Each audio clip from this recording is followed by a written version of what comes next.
எனக்கு அன்பானவர்களே, நாம் நம்முடைய வாழ்க்கையில் கர்த்தரை உயர்த்தணும்னா நம்ம என்ன செய்கிறோம்?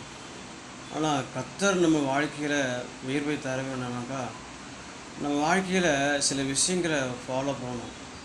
அது என்னவென்றால், நம் தேவனுக்கு காத்திருக்கணும். நம் தேவனுக்கு முன்பாக நமக்குள்ள தாழ்மை வேணும்.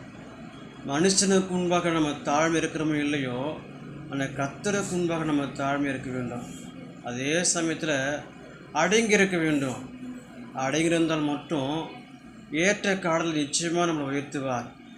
இதற்கு ஆதாரமாக 1 பேதுரு 5ஆம் அதிகாரம் 6ஆம் வசனத்தில், ஏற்ற காலத்தில் தேவன் உங்களை உயர்த்தும்படிக்கு அவருடைய பலத்த கைக்குள் அடங்கி இருங்கள்.